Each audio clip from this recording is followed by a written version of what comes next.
Ben ritrovati con Sveglia Trieste, buongiorno alla nostra ospite Elena Danielis, coordinatrice regionale del Movimento 5 Stelle, ben trovata. Buongiorno a tutti. Buongiorno. Oggi c'è la pagina sull'asilo di Roiano che avevamo già trattato nella settimana scorsa, anche dopo il vostro incontro in Piazza Tre Rivi con un'organizzazione, quella della CGIL, che ha invitato i consiglieri a partecipare. Erano presenti i consiglieri d'opposizione, lei con il consigliere Pasino, Barbo e la terza, sì. che avete ribadito fondamentalmente la vostra priorità è quella di una gestione didattica interamente pubblica. Sì. Oggi già venerdì in realtà si era aperta la strada alla possibilità dell'appalto in luogo della concessione, che potrebbe essere la strada che almeno nel centrodestra possa mediare le posizioni divergenti che si erano verificate. Sì. Può essere questa, lo domando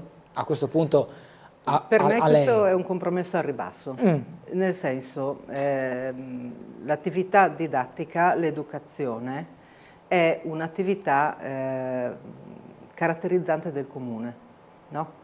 E insieme all'amministrazione, insieme all'anagrafe, la didattica della prima infanzia 0-6 è una delle attività principali del comune.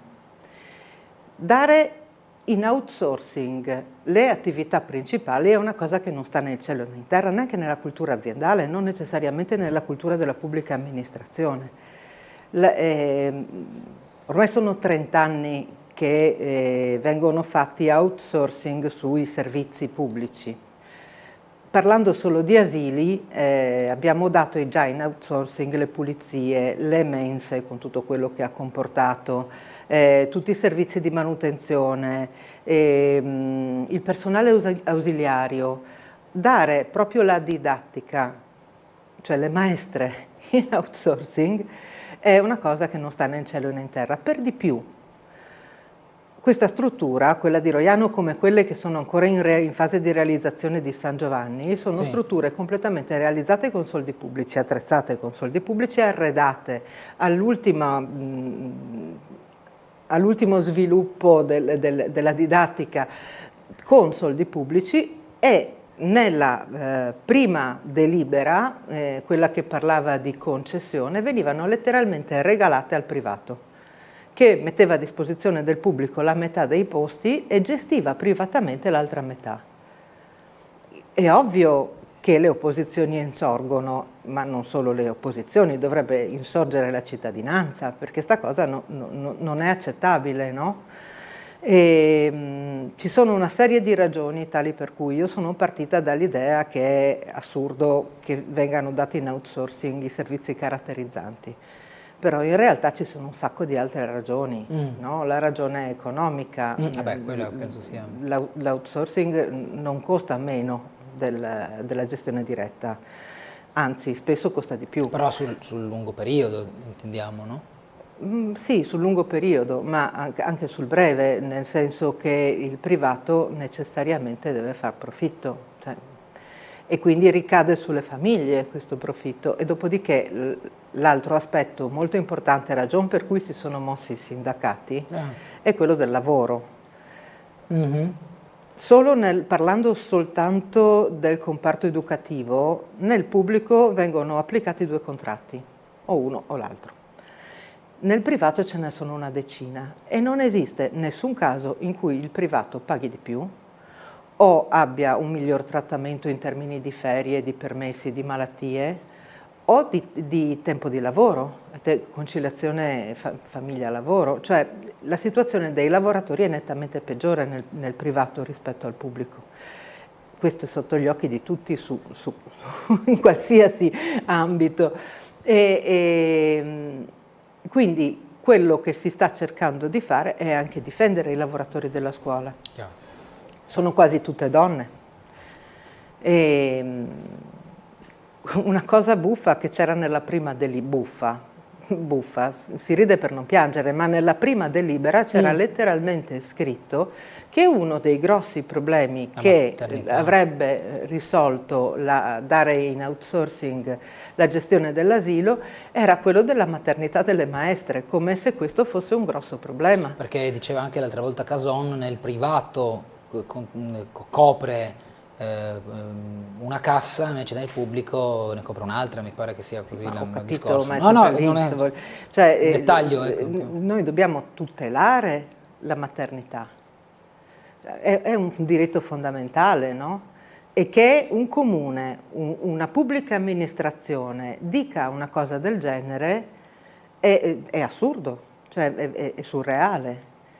Cioè, la pubblica amministrazione è il pubblico che dovrebbe tutelare il diritto del cittadino lavoratore in questo caso, o della cittadina lavoratrice, perché la stragrande maggioranza delle persone che lavorano nell'educazione della prima infanzia sono donne.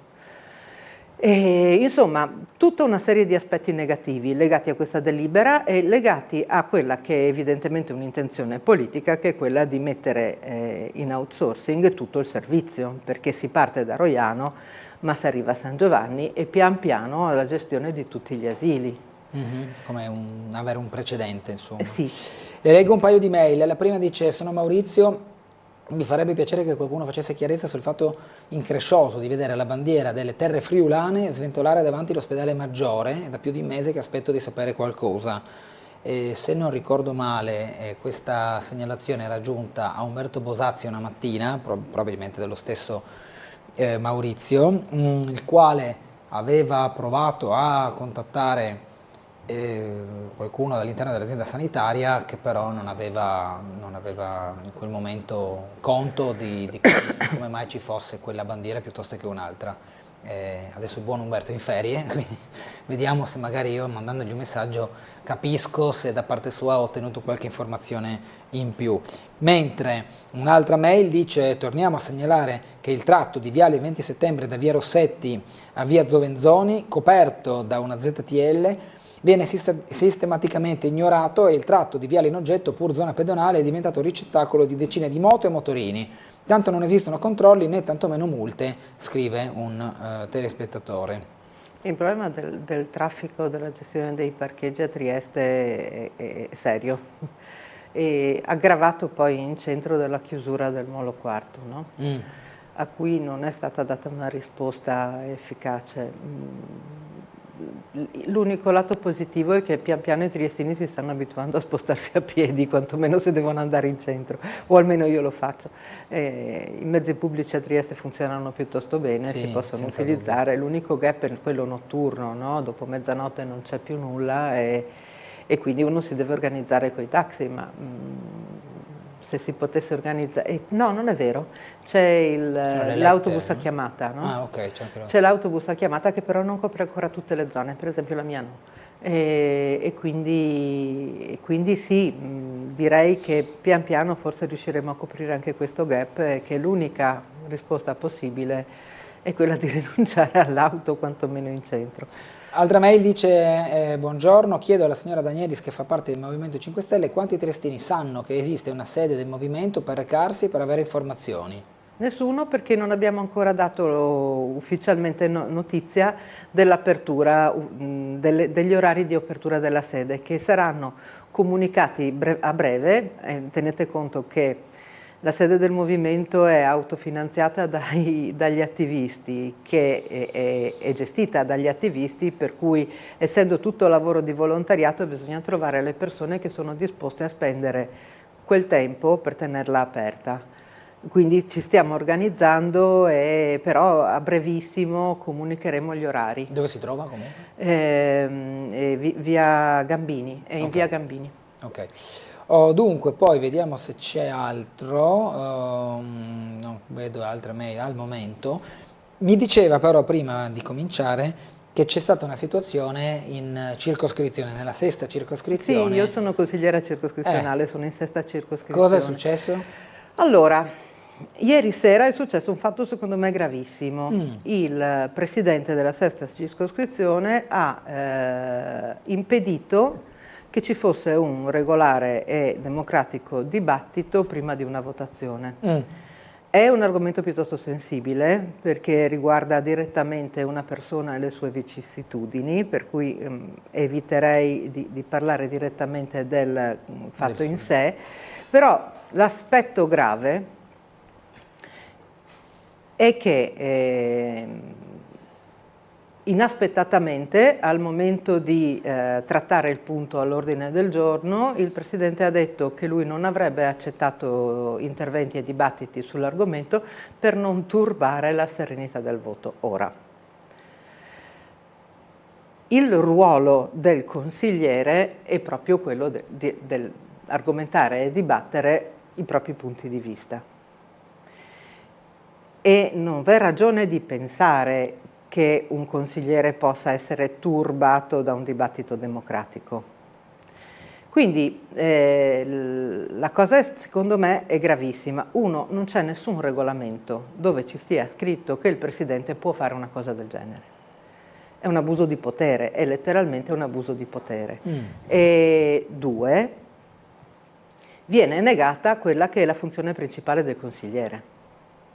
Ora, io non so, siccome la questione riguarda essenzialmente il PD, non so cosa il PD farà su questo argomento, però trovo che vada messo in evidenza l'episodio perché è uno di una serie di episodi di arroganza politica, no? Di prepotenza, di aggressività che vanno evidenziati perché altrimenti si prende una deriva francamente poco democratica e la situazione è piuttosto grave. Io colgo l'occasione per manifestare la mia solidarietà alla persona di cui si stava parlando, però capisco anche il punto di vista del PD, che è politicamente e eticamente legittimo.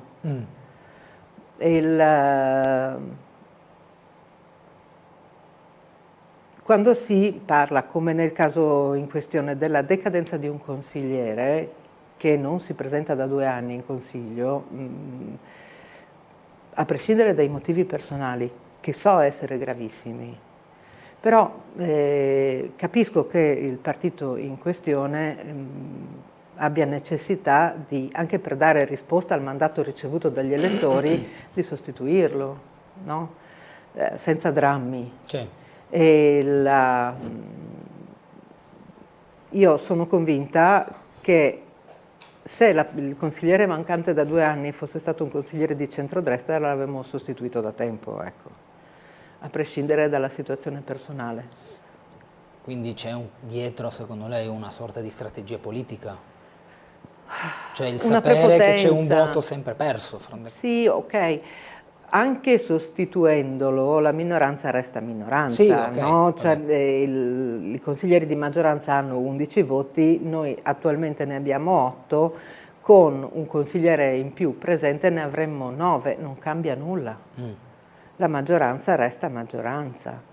E la questione per il PD è quella di rispondere al mandato ricevuto dagli elettori. Gli hanno dato 4 consiglieri vorrebbero tenersi. Chiaro. Approfitto del tema, fra virgolette, politico, per domandarle, anche in veste di coordinatrice regionale del Movimento 5 Stelle, da qui a 2 anni, teoricamente, forse anche meno, si dovrebbe votare per il rinnovo della carica del sindaco e del Consiglio Comunale a Trieste. Sì. C'è già, secondo quella che è la visione dell'attuale opposizione, una quadra su come arrivare a questo appuntamento, oppure siamo ancora distanti? Come tempo, diciamo che abbiamo iniziato un percorso di dialogo tra diverse forze politiche e una delle piattaforme è proprio quella dell'asilo di cui abbiamo parlato prima. Ci sono una serie di argomenti e di temi che sono emersi in questi anni in Consiglio che ci vedono tutti concordi, con una visione molto simile.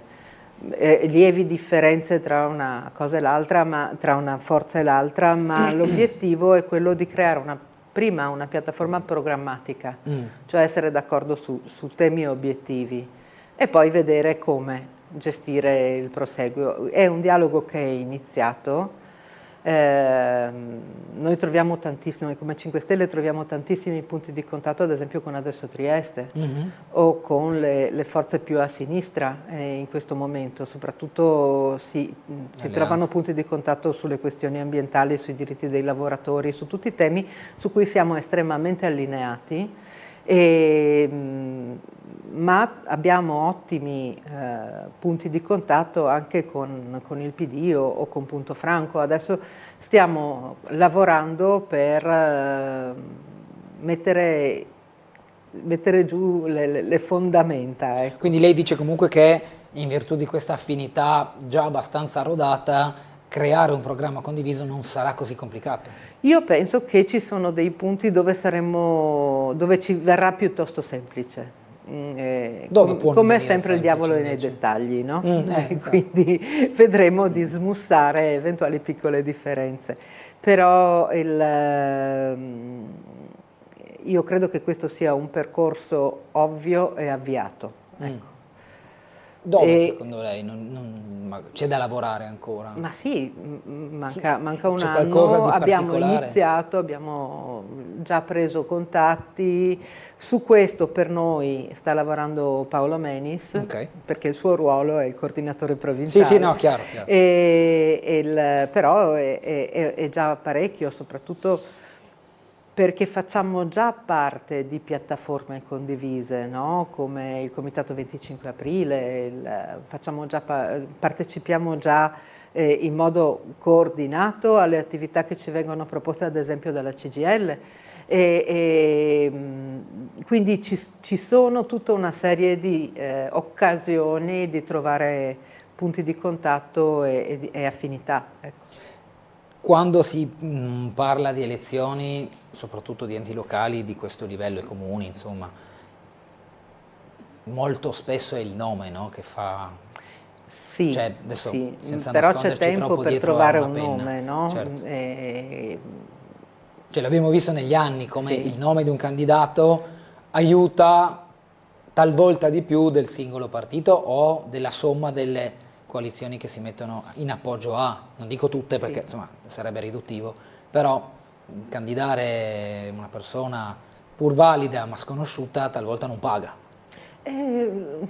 Sì, lo sappiamo bene noi del movimento. Me lo ricordo, me lo ricordo. È vero, però sono sempre dell'opinione che coagularsi intorno a un nome ma senza avere una base programmatica condivisa ci porta al fallimento. Quello sicuro. Anche in caso di vittoria, perché bisogna aver ben chiaro dove si vuole andare.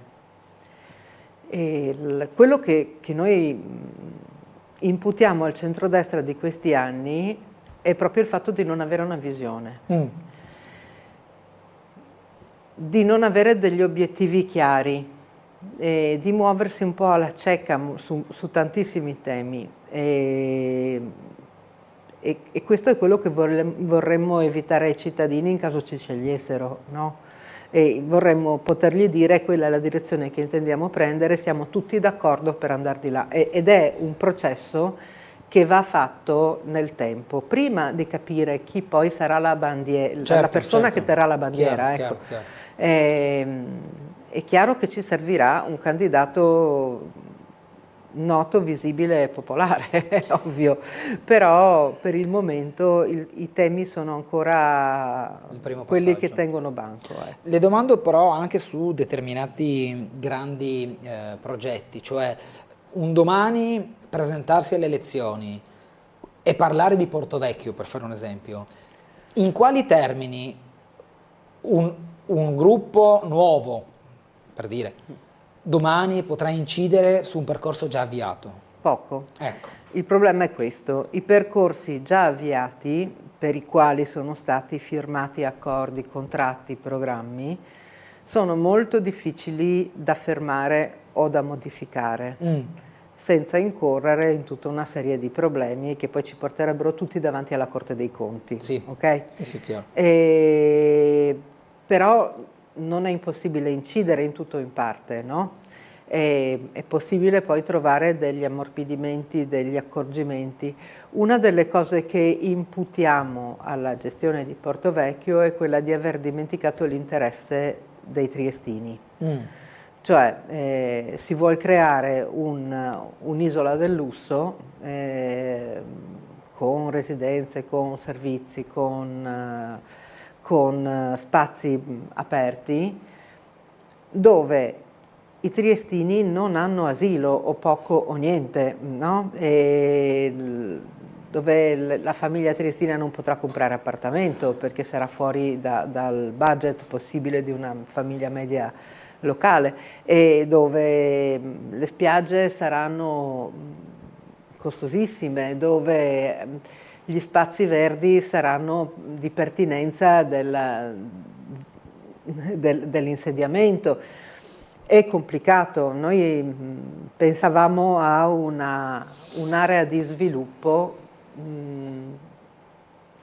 In origine io pensavo che la residenza andasse contenuta il più possibile, un po' per non sballare gli equilibri immobiliari della città, e un po' perché ritenevo che questa fosse un'area che dava la possibilità di realizzare dei progetti di sviluppo economico, e che si potesse creare un distretto culturale produttivo. Produttivo non in senso stretto, non pensavo all'insediamento di industrie manifatturiere, però esiste tutto un artigianato digitale che è molto interessante dal punto di vista dei dati occupazionali ed economici, sì. che poteva essere interessato a un'area di questo tipo. E non lo può essere tuttora? No, perché le destinazioni d'uso che vengono date agli edifici influenzano l'utilizzo che viene fatto di quegli spazi. E le destinazioni d'uso che vengono date a queste aree sono prettamente residenziali. Beh, non tutte però. No, c'è tutto l'aspetto dell'insediamento della regione che esula dalla parte residenziale, ma poco altro. Magazzini dove sì. Sì, poco altro. E quindi sì, sono molto perplessa. Credo che qualcosa si possa ancora mediare in termini di uso degli spazi aperti. Ok. Però bisognerebbe proprio analizzare con persone molto competenti le carte firmate. Okay? Una mail dice: buongiorno, abito in strada del Friuli, proprio vicino al semaforo in questione, mi chiedo quando inizieranno i lavori di questo tratto di strada, il traffico nel weekend è sempre elevato e noi residenti restiamo bloccati in coda per raggiungere la nostra abitazione, nessuno è mai venuto a dare un'occhiata, scrive Nicoletta. E questo è uno dei grandi problemi. È un problema urbano. No, questo è il dissesto idrogeologico non gestito del territorio, che non riguarda solo strada del Friuli, riguarda tutta una serie di aree della città, specialmente sul costone, no? E io vedo la situazione di Piscianzi, ci sono frane continue, la frazione resta spesso collegata con una strada su tre, sì. No? La situazione è molto seria. Io ricordo sempre che il PNRR era nato per risolvere questi problemi, che i soldi dedicati al dissesto idrogeologico dal PNRR sono stati poi rinunciati dal governo nazionale, invece che impiegati, e che il dissesto è un costo non solo per le amministrazioni locali ma anche per i cittadini. È un costo e un pericolo, perché una frana, se va bene, interrompe una strada, ma se va male tira giù delle case. L'abbiamo visto succedere a Muggia qualche anno fa, e sarebbe importante che una pubblica amministrazione efficiente si prendesse carico anche del rischio idrogeologico. Stiamo guardando intanto delle webcam anche per avere il tempo reale della situazione meteo. Lei mi diceva che venendo qui ha visto praticamente Apocalypse Now avvicinarsi. Sì, diciamo che adesso la luce forse gialla, sì. che da fine del mondo. No? Adesso vediamo una situazione sicuramente tendente al tra poco arriva di tutto, ma ancora contenuta. Tiene. Piovicchiava quando sono arrivata. Okay. Però sì, la situazione meteorologica, la luce erano da fine del mondo, e anche il traffico purtroppo. Ok, vediamo se abbiamo altre immagini, giusto per dare uno spaccato di questa giornata che si era paventata come catastrofica da un punto di vista meteo. Anche per questo è stata diramata un'allerta arancione, che comunque già è un'indicazione piuttosto severa di cosa potrebbe succedere. Città che l'altra settimana, Danielis, è finita sott'acqua. Completamente. Però la giunta, ma anche non solo comunale, anche l'assessore Scocimarro, rivendicano comunque che tanti interventi sono stati fatti al torrente Chiave, in via Carducci, diverse manutenzioni per cercare di aiutare a fluire l'acqua. È un problema della città, cioè nel senso, No, se fosse stata un'altra giunta sarebbe cambiato qualcosa? No, allora il problema è legato, mi dispiace perché uso un argomento che sembra finto, che è quello del cambiamento climatico. Questo è lo skyline di Piazza Unità in tempo reale. Sì, il problema è legato al fatto che le precipitazioni sono cambiate e le cosiddette bombe d'acqua non possono essere assorbite dal sistema di flusso delle acque attuale.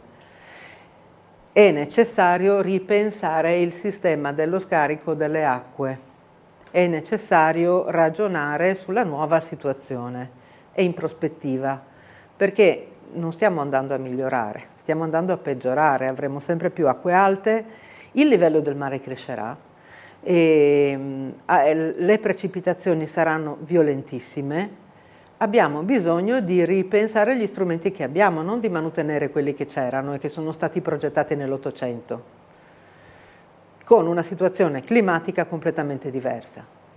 Ora, è ovvio che non è una responsabilità della giunta attuale, è responsabilità della giunta attuale non vedere il problema e non attivarsi per risolverlo in prospettiva, ma la soluzione è a lunga distanza, non a breve. Sì, non a breve. Dobbiamo andare in pubblicità, una breve interruzione, torneremo tra poco.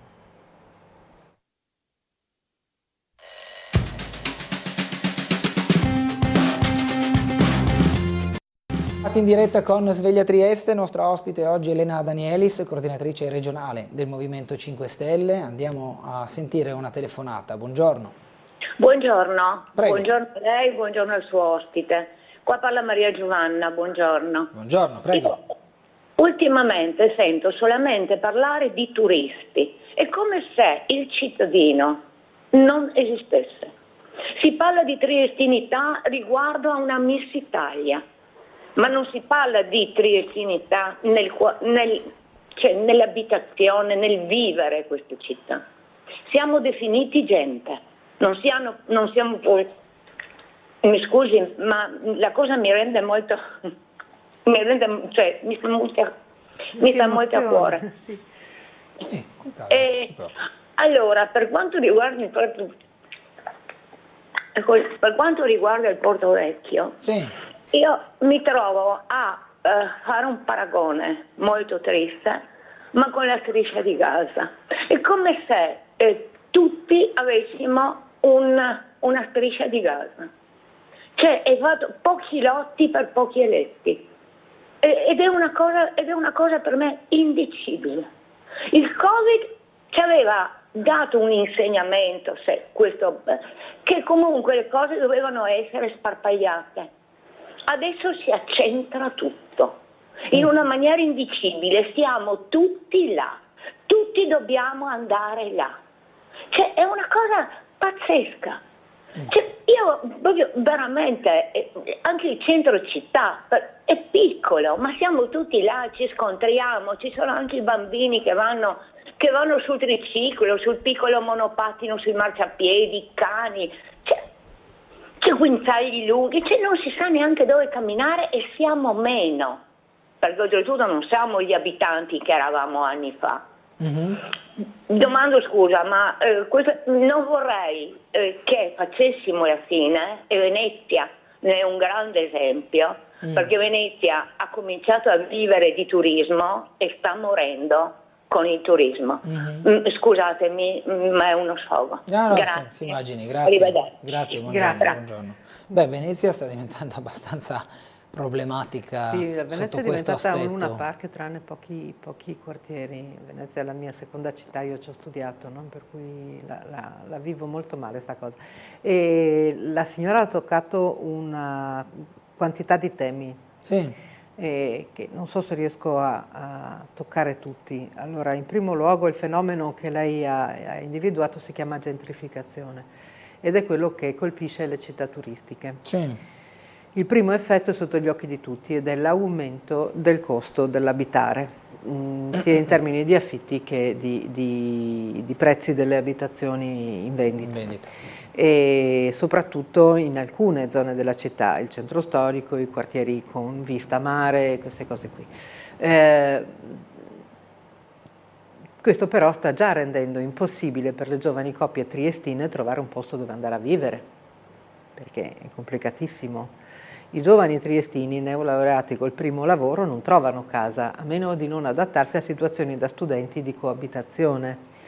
E questo è uno dei grossi problemi.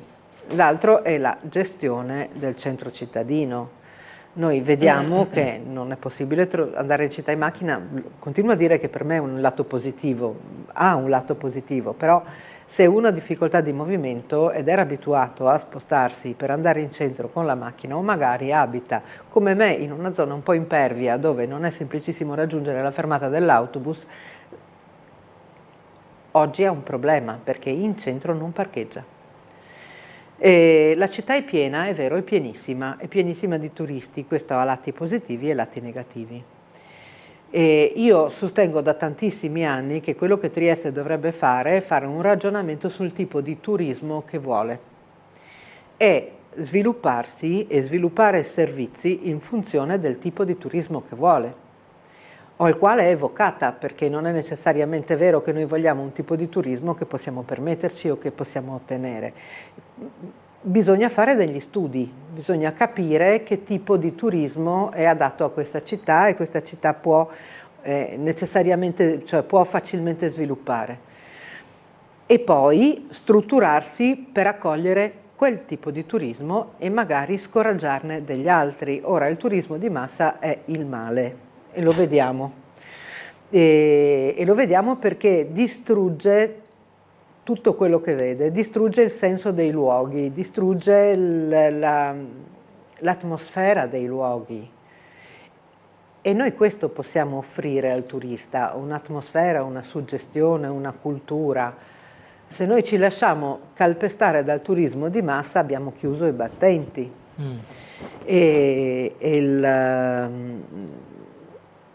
Ma questa è la mia opinione, magari uno studio professionale sull'argomento, che ne so, fa emergere che proprio il turismo di massa è la nostra risposta. Spero di no, ma voglio dire, non lo so, a monte di qualsiasi ragionamento, di qualsiasi programma e qualsiasi piano dovrebbe esserci un ragionamento serio, uno studio serio, che c'è la possibilità di fare e che non viene mai fatto. Perché si va sempre alla giornata, oh che bello, arrivano le navi, blocchiamo tutte le rive. Va bene, però il ragionamento da farsi sarebbe un altro, ecco. Allora, abbiamo un'altra telefonata, buongiorno. Gulotta, buongiorno a lei e a Danielis, Nivea. Buongiorno. Allora, sono d'accordissimo con quello che con la signora che ha chiamato adesso, perché la città non è più vivibile. In più volevo dire una cosa, Danielis, lei ha detto che i cittadini si abituano a usare il mezzo pubblico. Io abito in via dei Baiardi e la strada è disastrata, escono fuori quei tozzi enormi, arenaria messi, mi scusi Ulota se mi ripeto, ma ci sono tante persone che si ripetono ogni giorno. Sì, sono abituato ormai. E questo questo è una cosa, escono fuori in curva, insomma è un disastro. Io dopo la bomba d'acqua che è successa il giorno 2, tra il 2 e il 3, non ho telefonato alla notte perché mi seccava disturbare le persone durante la notte, ho chiamato la mattina dopo con tutti quei numeri che hanno messo sui fanali della luce. Sono numeri nuovi perché è stato fatto un appalto nuovo.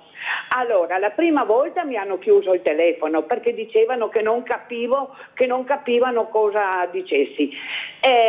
La seconda volta c'era una signorina, ho ripetuto che le luci in via dei Baiardi sono spente, ha detto che provvederanno.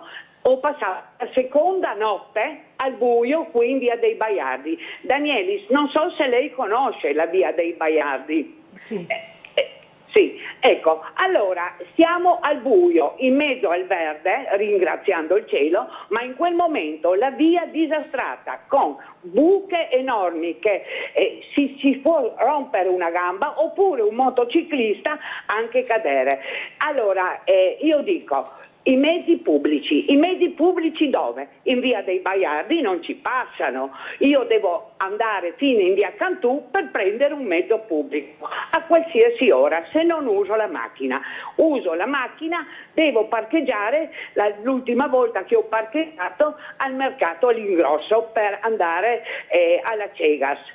Perciò non so, veramente non si può dire che i cittadini si abituano ad usare il mezzo pubblico, perché io da via dei Baiardi vengo giù, mi faccio tutta la via Fabio Severo cercando un parcheggio che non trovo assolutamente, devo andare avanti perché se io trovo un parcheggio io lì metto la macchina e prendo il mezzo pubblico, ma non è possibile, inutile, anche tanti consiglieri dicono che si può prendere di lasciare le macchine nelle periferie. Non ci sono più posti neanche nelle periferie, questo è il problema.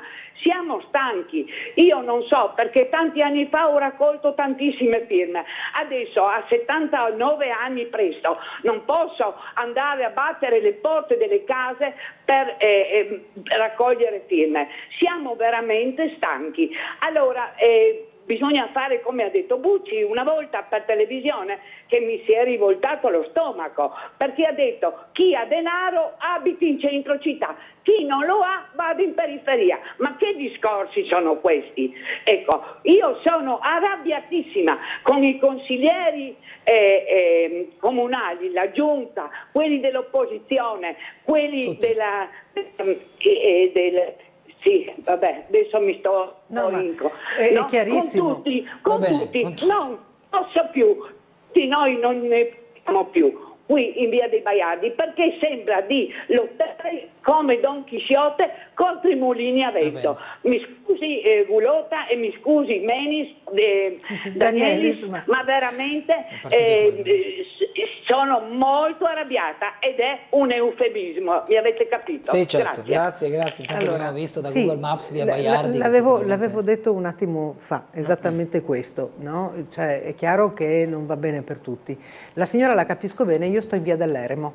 Ecco. Cioè, voglio dire, è simile la situazione, via dei Baiardi è peggio, ma la situazione è simile e per me non è un problema raggiungere la fermata dell'autobus, ma per tanti miei vicini un po' più in là con gli anni lo è, ok?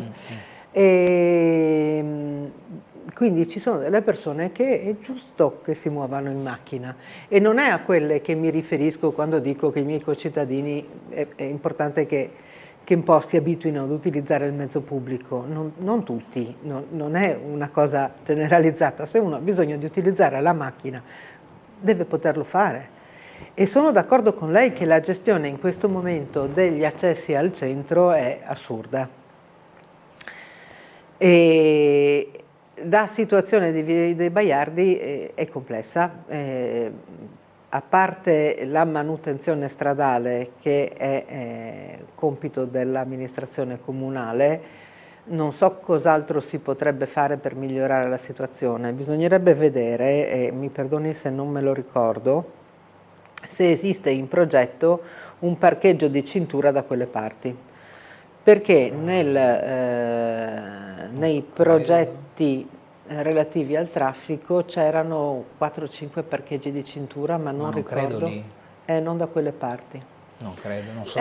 Bisogna ragionare un attimo, perché i parcheggi di cintura vanno realizzati e vanno collegati il meglio possibile col centro, no? Ci devono essere delle circolari che dal parcheggio portano in centro città 2 fermate, 3 fermate, però l'importante è consentire alle persone di poter lasciare la macchina da qualche parte e affrontare il centro senza intasarlo. Questo consentirebbe alle persone che davvero hanno necessità di muoversi in macchina di riuscire a farlo. Però ci vogliono parcheggi di cintura gratuiti e mezzi pubblici efficienti. Sì, chiaro. Deve essere una combinazione di questo tipo. Altra telefonata, buongiorno. Sì, buongiorno. Prego. Buongiorno, ecco, io ho acceso purtroppo solo adesso, per cui non so se quella che farò io adesso come domanda è stata già fatta, mi perdonerete. Allora, volevo chiedere cosa ne pensa la sua ospite, parlo del personale educativo, asili, scuola materna del comune. Cosa pensa la sua ospite per quanto riguarda i contratti che sono stati fatti per il personale non di ruolo, chiaramente, fino al 19 dicembre, per poi passare le vacanze natalizie, quindi scuole chiuse, per poi eventualmente ricevere una nuova nomina per il resto fino alla fine dell'anno scolastico, sia per quanto riguarda il personale, ma anche per quanto riguarda un'eventuale continuità didattica per i bambini. Cosa ne pensa e come mai questa novità che non c'è mai stata, cioè le nomine vengono fatte di solito per anno scolastico e non a pezzi, come è stato fatto adesso, che non ho mai visto né inteso. C'è stata anche la protesta, per questo anche sul giornale è venuto fuori che c'è questa novità. Cosa sta facendo il comune e cosa ne pensa l'opposizione, che è una cosa che io trovo sconcertante, ecco. Cioè l'educazione viene messa, mi sembra, all'ultimo posto in questo momento. Tutto qua, ringrazio grazie. E buona giornata. Allora, sì, ne abbiamo parzialmente parlato, ma l'ascoltatrice ha messo il dito su una nuova piaga, che è i contratti. I contratti, i diritti dei lavoratori che vengono sistematicamente negati. Da una pubblica amministrazione, cioè la cosa che dovrebbe lasciarci esterrefatti è che questa cosa viene fatta da una pubblica amministrazione, non da un privato. Cioè nel momento in cui il comune non si preoccupa di garantire la continuità didattica e i diritti dei lavoratori nella scuola 03, dove l'unica cosa che conta è la continuità didattica, cioè perché ci sono dei bambini da 0 a 3 anni, l'unica cosa che conta veramente per questi bambini è avere un riferimento, la continuità didattica è il riferimento, la continuità didattica la garantisci garantendo i diritti dei lavoratori. Perché è ovvio che se una persona vede il suo contratto continuamente chiuso e rinnovato, alla prima occasione di trovare un lavoro stabile se ne va. È ovvio. Senza poi entrare nel merito dei livelli di retribuzione che sono imbarazzanti o del trattamento dei lavoratori in termini di orario, ferie, permessi, malattie, che sono altrettanto imbarazzanti. L'applicazione di questi contratti non dovrebbe essere neanche possibile in un ambito pubblico, quale dovrebbe essere quello dell'educativa 03. Quindi la signora ha messo il dito nella piaga, cioè la piaga è quella di spingere questa maggioranza a dire dove vuole andare. Qual è l'obiettivo? Quello di levarsi il problema insieme e disinteressarsi completamente dei destini dell'educazione comunale, dei lavoratori che vi si impegnano e e del futuro dei nostri bambini, perché è anche quello, no? Abbiamo visto negli studi degli ultimi anni quanto è importante avere un'educazione di qualità nel periodo 0-6. Quanto questo sia importante, quanto questo influenzi il percorso di studi successivo. L'educazione era il fiore all'occhiello di questa amministrazione. Noi avevamo un'educativa da 0-6 di altissima qualità e tristemente dobbiamo dire avevamo, perché la direzione che sembra voler prendere questa maggioranza è quella di disinteressarsi e distruggere l'eccellenza che ci ha resi orgogliosi fino a poco fa. Altra telefonata, buongiorno. Buongiorno, sono Gabriela Largo Barriera. Sentivo, oggi ho visto la televisione purtroppo, però ho sentito il commentario della signora Via dei Baiardi.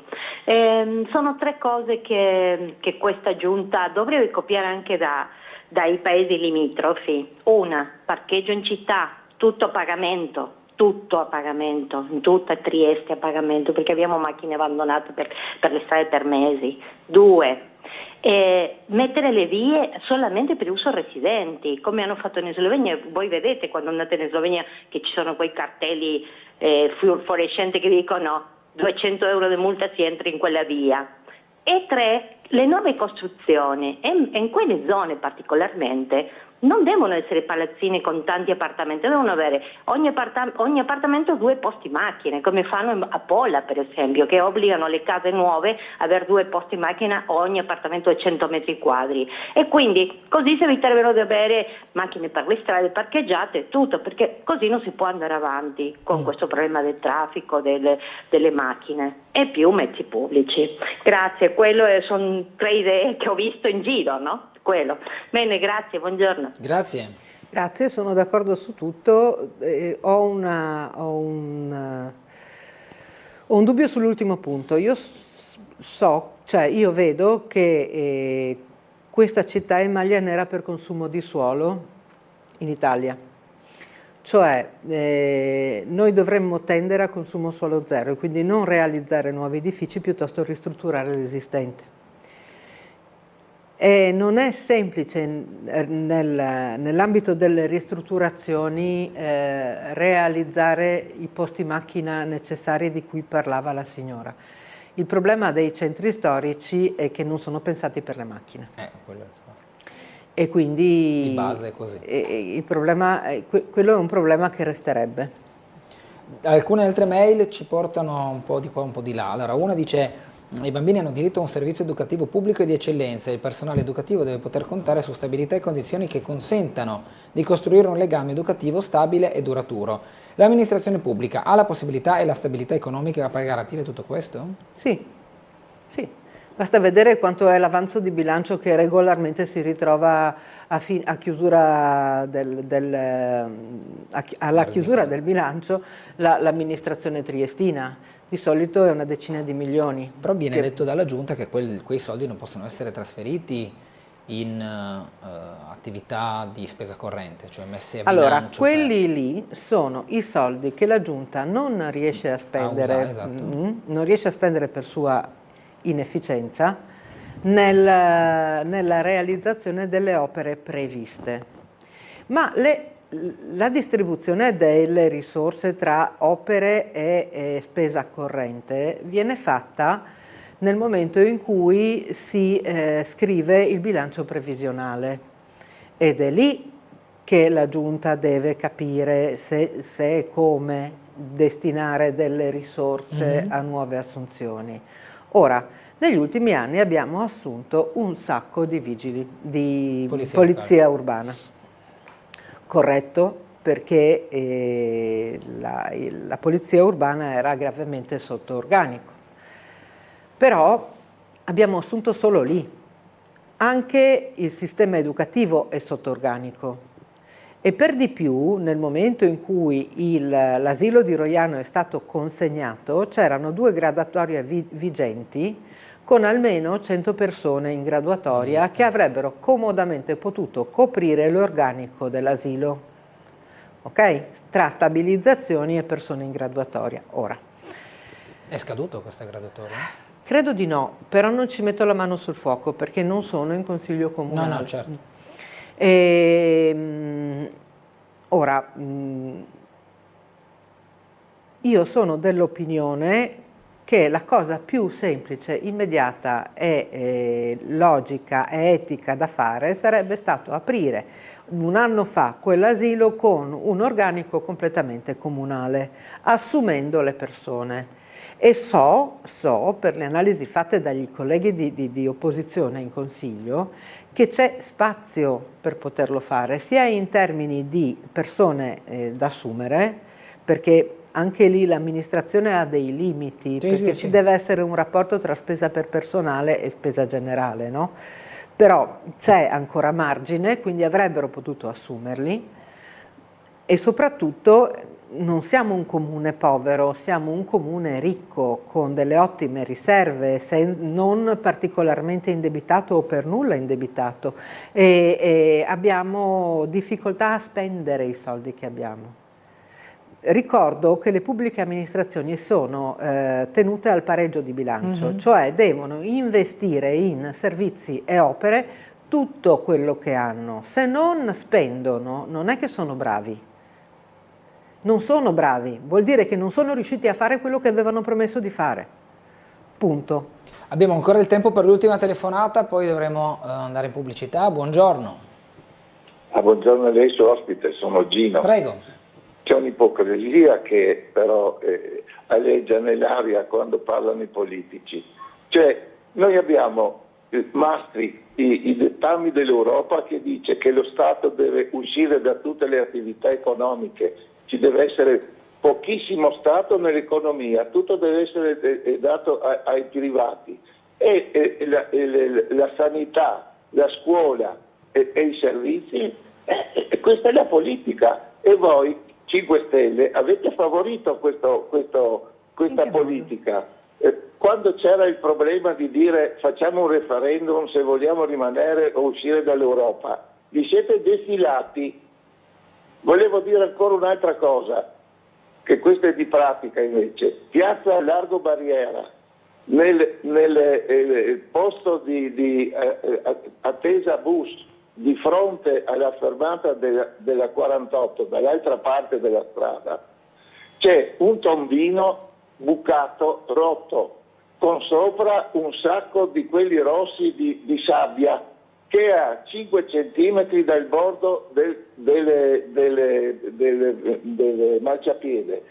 Si fermano i bus proprio lì. Se uno scende e non ha l'attenzione di guardare cosa sta succedendo sotto, ci va dentro e si spacca le gambe. È già quasi un mese sta roba lì e non c'è transeda, non c'è niente. È pericolosissimo. Okay. Volevo segnalarlo e che qualcuno si muova. Grazie e buongiorno. Grazie. Allora, non ho capito l'accusa del signore, ma ha citato sanità, scuola e il terzo sicurezza, che sono nell'ambito delle pubbliche amministrazioni, cioè non sono attività private.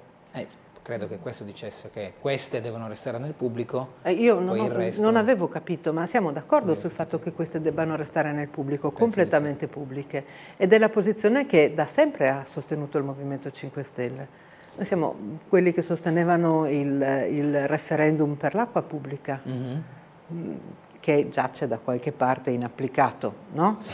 Ma voglio dire, questa è la posizione del Movimento, esattamente questa. Grazie Elena Danielis che è stata con noi questa mattina. Grazie a voi. Buona giornata.